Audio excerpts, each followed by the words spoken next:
প্ৰথমতে মই মোৰ ইউটিউব চেনেলৰ সকলোকে স্বাগতম জনাইছোঁ আৰু আজি আমি এই ভিডিঅ'টোত HSLC প্ৰিভিয়াছ ইয়েৰ কুৱেশ্যন পেপাৰত অহা কেইটামান চেণ্টেন্স কাৰেকশ্যনৰ বিষয়ে আলোচনা কৰিম আৰু ইয়াৰ আগতেও মই চেণ্টেন্স কাৰেকশ্যনৰ ওপৰত কেইবাটাও ভিডিঅ' বনাইছিলোঁ আৰু যদি তোমালোকে ভিডিঅ'কেইটা চোৱা নাই তেন্তে ডেছক্ৰিপশ্যনত লিংক দি দিম, তোমালোকে গৈ চাই ল'ব পাৰিবা। আৰু চেণ্টেন্স কাৰেকশ্যন কৰোঁতে আমি চেণ্টেন্সটোত চাব লাগিব কি ভুল হৈ আছে আৰু সেই ভুলটো আমি কাৰেক্ট কৰি পেলাই বাক্যটো আকৌ পুনৰ লিখিব লাগিব। আৰু চেণ্টেন্স কাৰেকশ্যন কৰোঁতে চেণ্টেন্সটোত বিভিন্ন ধৰণৰ ভুল থাকিব পাৰে, যেনে টেন্সৰ ভুল থাকিব পাৰে বা প্ৰিপজিশ্যন ভুল থাকিব পাৰে, ডিটাৰমিনাৰ ভুল থাকিব পাৰে বা অন্যান্য যিকোনো ভুল তাত থাকিব পাৰে। গতিকে আমি সেই ভুলটো বাছি উলিয়াই পেলাই আমি বাক্যটো আকৌ শুদ্ধকৈ লিখিব লাগে। আৰু এইকেইটা আহিছিলে HSLC 2005ত আহিছিলে। I paid 100 rupees for this shirt। আৰু এই বাক্যটোৰ অৰ্থ হ'ল মই চাৰ্টটোত 100 টকা পৰিশোধ কৰিছিলোঁ। অৰ্থাৎ 100 টকা নহয় 100 টকা বুলি আমি ক'ব লাগিব। গতিকে ইয়াত আমি 1 এটা লগাব লাগিব, 100 rupees 100 টকা। গতিকে এইটো হ'ব I paid 100 rupees for this shirt। ইয়াৰ পিছত আহিছিলে he insisted on me to accompany him। আৰু এইটো হ'ব শুদ্ধ বাক্যটো হ'ব he insisted on my accompanying him। আৰু insist মানে হ'ল জোৰ কৰা বা জেদ ধৰা। ইয়াৰ পিছত আহিছিলে let us hear his speech। আৰু স্পীচ মানে হ'ল ভাষণ বা কথা, অৰ্থাৎ তেখেতৰ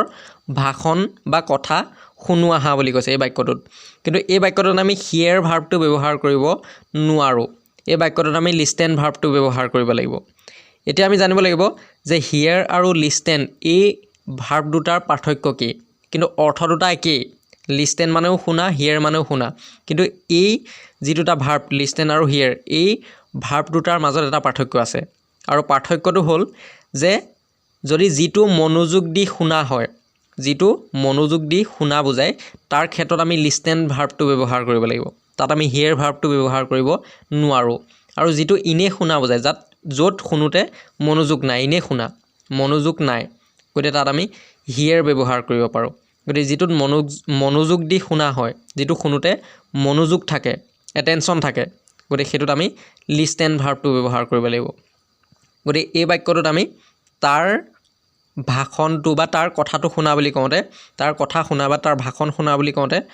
তাৰ ক্ষেত্ৰত আমি লিষ্টেন ভাৰ্বটো ব্যৱহাৰ কৰিব লাগিব। তাত মনোযোগ থাকিব, গতিকে এইটো let us listen। আৰু ইয়াতে আমি মন কৰিব লাগিব লিষ্টেনৰ পিছত যদি অবজেক্ট আহে তেতিয়া আমি তাৰপিছত টু ব্যৱহাৰ কৰিব লাগিব। লিষ্টেনৰ পিছত এটা প্ৰিপজিশ্যন আহে, গতিকে সেইটো হ'ল two. let us listen to his speech। গতিকে শুদ্ধ বাক্যটো হ'ব let us listen to his speech, অৰ্থাৎ তেওঁৰ বক্তৃতা বা তেওঁৰ ভাষণ শুনো আহা। ইয়াৰ পিছত আহিছিলে I know him for a long time। আৰু এই বাক্যটোত থকা ভুলটো হ'ল টেন্সৰ ভুল হৈ আছে। I know him for a long time এই বাক্যটোত টেন্সৰ ভুল হৈ আছে। আমি জানো যে যদি বাক্যটোত সময়ৰ আগত ফৰ বা চিন্স থাকে তেতিয়া বাক্যটো প্ৰেজেণ্ট পাৰফেক্ট কণ্টিনিউৱাছ টেন্সৰ হয়। গতিকে এই বাক্যটোত এই লং টাইমটো হ'ল, এই লং টাইমটো সময় বুজাইছে, গতিকে ইয়াৰ আগত ফৰ আছে, গতিকে বাক্যটো হ'ব প্ৰেজেণ্ট পাৰফেক্ট কণ্টিনিউৱাছ টেন্সৰ। কিন্তু ইয়াতে আমি আৰু এটা কথা মন কৰিব লাগিব, যদি বাক্যটোৰ ভাৰ্বটো ন' হয় তেতিয়া ন' ভাৰ্বটোতো আমি কণ্টিনিউৱাছ ফৰ্মত লিখিব নোৱাৰোঁ, গতিকে সেইটো প্ৰেজেণ্ট পাৰফেক্ট টেন্সৰ হ'ব। গতিকে এই বাক্যটো আমি প্ৰেজেণ্ট পাৰফেক্ট টেন্সত লিখিব লাগিব। গতিকে প্ৰেজেণ্ট পাৰফেক্ট টেন্সত লিখিবৰ কাৰণে ছাবজেক্টৰ পিছতে হেভ বা হেজ আহিব, আৰু আইৰ লগত আমি জানো যে হেভ ব্যৱহাৰ কৰা হয়, গতিকে আই হেভ। ইয়াৰ পিছত কি হ'ব, ভাৰ্বটো পাষ্ট পাৰ্টিচিপল ফৰ্মলৈ গুচি যাব, গতিকে ন'ৰ যিটো পাষ্ট পাৰ্টিচিপল ফৰ্ম সেইটো হ'ব known। গতিকে I have known him for a long time। ইয়াৰ পিছত আহিছিলে that boy does not know even the alphabets। গতিকে এই বাক্যটোত থকা ভুলটো হ'ল এলফাবেটছ। এলফাবেটছ নহয়, এলফাবেট, অৰ্থাৎ এলফাবেটটো আমি পুৰেল ফৰ্মত লিখিব নোৱাৰোঁ। এলফাবেট মানে এইটোৱে পুৰেল ফৰ্ম বুজাইছে। এলফাবেট মানে হ'ল কি, বৰ্ণমালা, বৰ্ণৰ সমষ্টি। ABCD এইবিলাক হ'ল ইংৰাজীৰ বৰ্ণমালা। গতিকে এই বৰ্ণমালাখিনি মিলি পেলাই কি হৈছে, এই বৰ্ণখিনি মিলি পেলাই কি হৈছে, ABCD এইবিলাক হ'ল বৰ্ণ, গতিকে এই বৰ্ণখিনি মিলি কি হৈছে এলফাবেটছ, বৰ্ণমালা হৈছে। গতিকে এলফাবেটটো আমি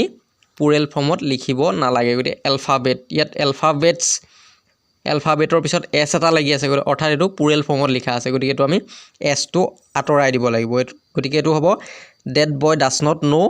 even the alphabet। গতিকে এলফাবেটটো আমি পুৰেল ফৰ্মত লিখিব নোৱাৰোঁ, এলফাবেটছ নহয়, এলফাবেট হ'ব। গতিকে এইটো হ'ব that boy does not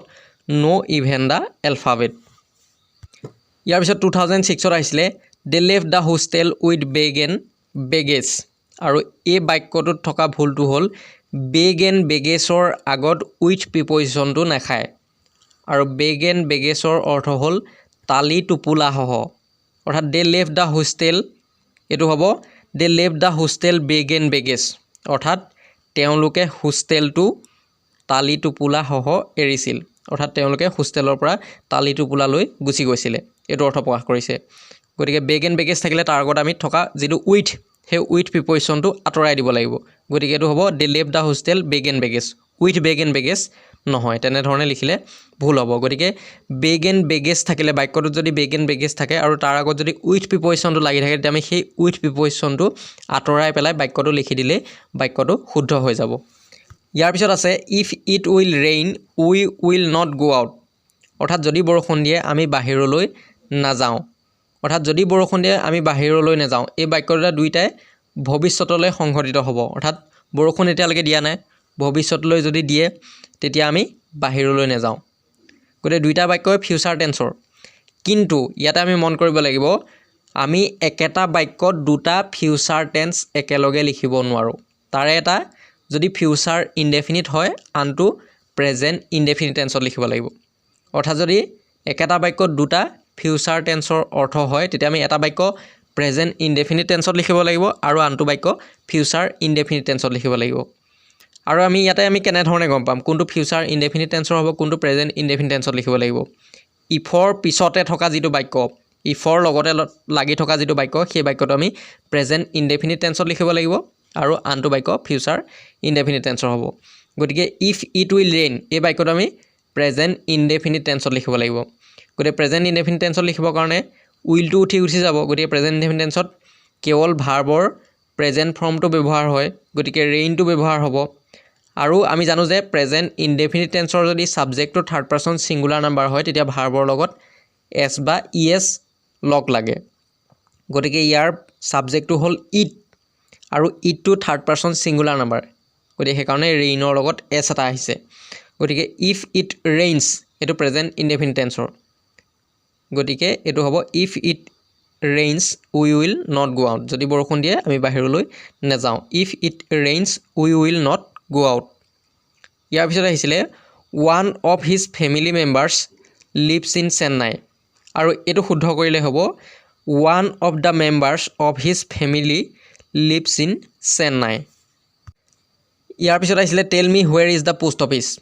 এই বাক্যটোৰ অৰ্থ হ'ল যে পোষ্ট অফিচটো ক'ত আছে মোক কোৱা আৰু এই বাক্যটোৰ টেল মিৰ পিছৰ যিটো বাক্য সেই বাক্যটো ইণ্ট্ৰগেটিভ চেণ্টেন্সৰ ফৰ্মত আছে অৰ্থাৎ প্ৰশ্নবোধক বাক্যৰ যিটো গাঁথনি সেই তেনেধৰণে আছে গতিকে এইটো প্ৰশ্ন সোধা নাই টেল me where is the post office এই বাক্যটোত প্ৰশ্ন সোধা নাই এইটো ক'বলৈহে কৈছে যে পোষ্ট অফিচটো ক'ত আছে তুমি মোক কোৱা গতিকে ইয়াত প্ৰশ্ন সোধা নাই গতিকে পিছৰ বাক্যটো where is the post office এই বাক্যটো প্ৰশ্নবোধক চেণ্টেন্সৰ গাঁথনিত আছে গতিকে ইণ্ট্ৰগেটিভ চেণ্টেন্সৰ ফৰ্মত আছে গতিকে আমি সেই টেল মিৰ পিছত থকা বাক্যটো আমি এছাৰ্টিভ চেণ্টেন্সলৈ লৈ আহিব লাগিব আৰু এছাৰ্টিভ চেণ্টেন্সলৈ আমি কেনেধৰণে আনিম আমি জানো যে এছাৰ্টিভ চেণ্টেন্সত আৰু ইণ্ট্ৰগেটিভ চেণ্টেন্সত যিটো অক্সিলিয়াৰী ভাৰ্ব সেই অক্সিলিয়াৰী ভাৰ্বটো ছাবজেক্টৰ আগত থাকে আৰু আমি এছাৰ্টিভ চেণ্টেন্সলৈ নিবৰ কাৰণে সেই অক্সিলিয়াৰী ভাৰ্বটো আমি ছাবজেক্টৰ পিছলৈ লৈ আহিব লাগিব অৰ্থাৎ এই বাক্যটোত অক্সিলিয়াৰী ভাৰ্বটো কি ইজটো হ'ল অক্সিলিয়াৰী ভাৰ্ব আৰু এইটোক বি ভাৰ্ব বুলি কোৱা হয় গতিকে সেই ইজটো আমি দ্য পোষ্ট অফিচটো হ'ল ছাবজেক্ট গতিকে দ্য পোষ্ট অফিচৰ পিছলৈ লৈ আহিব লাগিব গতিকে tell me where the post office is ইয়াৰ পিছত আছে I am going to school by bus every day আৰু এই বাক্যটোত এভৰি ডে আছে আৰু এভৰি ডেৰ অৰ্থ হ'ল প্ৰত্যেক দিনে বা প্ৰতিদিনে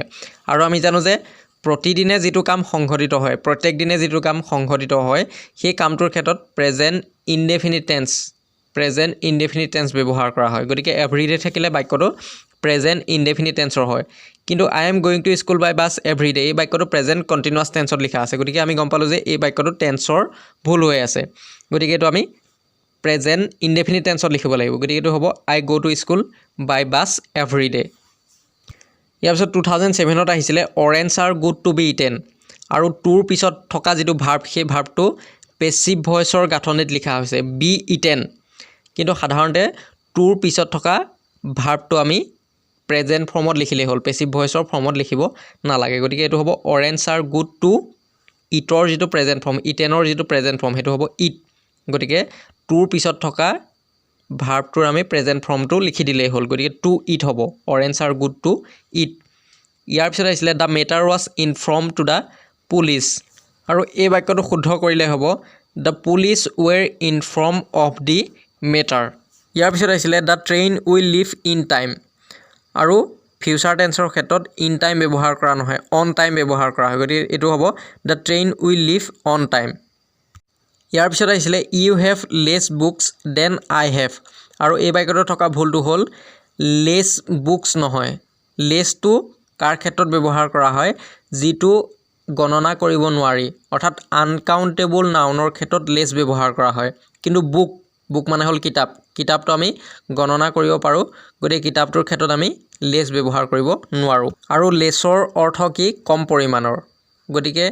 যিটো গণনা কৰিব পাৰি তাৰ ক্ষেত্ৰত আমি কম পৰিমাণ ব্যৱহাৰ কৰিবৰ কাৰণে কম পৰিমাণ বুজাবৰ কাৰণে আমি কি ব্যৱহাৰ কৰোঁ ফিউ ব্যৱহাৰ কৰোঁ গতিকে এই বাক্যটোত আমি ফিউ ব্যৱহাৰ কৰিব লাগিব কিন্তু এই বাক্যটোত দেন আছে দেন থকা মানে আমি গম পালোঁ যে THAN দেন গতিকে এই বাক্যটোত দেন থকা মানে আমি গম পালোঁ যে এই বাক্যটো কম্পাৰেটিভ ডিগ্ৰীত আছে অৰ্থাৎ তুলনা বুজাইছে তুলনা বুজালে আমি ফিউ ব্যৱহাৰ কৰিব নোৱাৰোঁ এইটো আমি ফিউৱাৰ ব্যৱহাৰ কৰিব লাগিব গতিকে এইটো হ'ব you have fewer books than I have ইয়াৰ পিছত আহিছিলে do you repent for past misdeeds আৰু এই বাক্যটোত প্ৰিপজিশ্যনৰ ভুল হৈ আছে ৰিপেণ্টৰ লগত ফৰ ব্যৱহাৰ কৰা নহয় ৰিপেণ্টৰ লগত অফ প্ৰিপজিশ্যন ব্যৱহাৰ কৰা হয় গতিকে এইটো হ'ব do you repent of your past misdeeds ইয়াৰ পিছত আহিছিলে you should not do such mistakes আৰু এই বাক্যটোত থকা ভুলটো হ'ল মিষ্টেকৰ লগত আমি ডু ভাৰ্বটো ব্যৱহাৰ কৰিব নালাগে মেক ভাৰ্ব ব্যৱহাৰ কৰা হয় যদি মিষ্টেক থাকে তেতিয়া আমি তাৰ লগত মেক ভাৰ্বটো ব্যৱহাৰ কৰিব লাগিব গতিকে ইয়াত আমি ডুৰ সলনি মেক ব্যৱহাৰ কৰিলে হ'ল গতিকে you should not make such mistakes ইয়াৰ পিছত 2008ত আহিছিলে I ask him how far was it to the nearest town আৰু এই বাক্যটোত থকা ভুলটো হ'ল আমি পিছৰ যিটো বাক্য আছে হাউ far was it to the nearest town এই বাক্যটো আমি এছাৰ্টিভ চেণ্টেন্সত লিখিব লাগিব আৰু আমি আগত আলোচনা কৰি আহিছিলোঁ যে এছাৰ্টিভ চেণ্টেন্সলৈ নিবৰ কাৰণে যিটো অক্সিলিয়াৰী ভাৰ্ব থাকে বা বি ভাৰ্ব থাকে সেই অক্সিলিয়াৰী ভাৰ্ব বা বি ভাৰ্বটো আমি ছাবজেক্টৰ পিছলৈ লৈ আহিব লাগিব গতিকে ৱাজটো আমি ইটৰ পিছলৈ লৈ আহিব লাগিব গতিকে এইটো হ'ব I ask him how far it was to the nearest town কাৰণ এই বাক্যটো এটা এছাৰ্টিভ চেণ্টেন্স গতিকে আমি এছাৰ্টিভ চেণ্টেন্সৰ ফৰ্মত লিখিব লাগিব এই বাক্যটো ইণ্ট্ৰগেটিভ চেণ্টেন্সত আছিলে গতিকে সেইটো আমি এছাৰ্টিভ চেণ্টেন্সলৈ লৈ আহিব লাগিব গতিকে অক্সিলিয়াৰী ভাৰ্ব বা বি ভাৰ্বটো আমি ছাবজেক্টৰ পিছলৈ লৈ আহিব লাগিব ইয়াৰ পিছত আহিছিলে in her first book she describes about her childhood আৰু এই বাক্যটোত থকা ভুলটো হ'ল ডেছক্ৰাইবৰ পিছত প্ৰিপজিশ্যন নবহে এবাউট যিটো প্ৰিপজিশ্যন বহি আছে সেই এবাউটটো নবহে গতিকে ইয়াত হ'ব in her first book she describes her childhood ইয়াৰ পিছত আহিছিলে I can not go' out because I have too many work to do আৰু এই বাক্যটোৰ ভুলটো হ'ল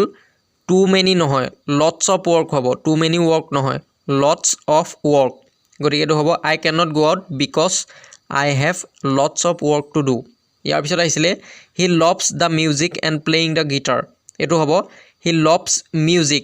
মিউজিকৰ আগত দাটো নালাগে গতিকে he loves music and playing on the guitar ইয়াৰ পিছত আহিছিলে the opposite to increase is decrease আৰু এই বাক্যটোৰ ভুলটো হ'ল অপ'জিট টু নহয় opposite of the opposite of increase is decrease